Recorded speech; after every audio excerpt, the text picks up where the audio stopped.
Now let's look at flavors in red wine. So again, we break it down into fruit flavor and floral, herb and spice.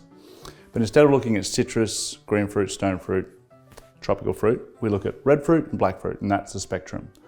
It goes from red fruit through to black and red fruit, through to black fruit, okay? And if red fruit is strawberry, raspberry, black and red is cherry plum, and then black fruit is blackberry and blackcurrant.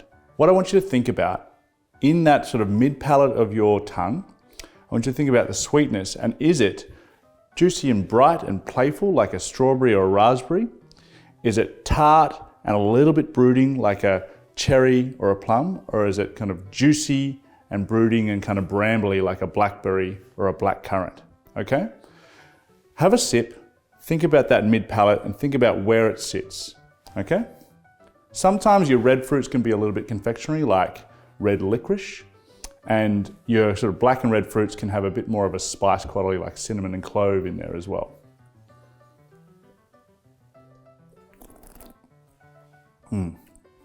Yum. So now that we've done our fruit flavors, we're going to look at floral, herb and spice. And in red wine, we've added this other element called tannin. So similarly, we're going to look at that sort of mid-weight, mid-palate fruit sensation, and we're going to look at where it comes up on the palate and where it drifts away on the palate. But now on the back end, we've got this sort of spicy, herby, sort of textured flavor that is tannin. And in that space, we'll find a lot of things in the pungent spice space, we'll find a lot of things in the sweet spice space, and even the herbaceous space. So have a think about that. I really want you to try and write down one, maybe two, if you can, in the floral, herb and spice when you're looking at this red wine. If it's sweet spice, think sweet things. Think like baking spices. If it's pungent spice, think sort of savory things. Is it tobacco-y? Is it herbal? Is it licoricey? You know, these kind of qualities.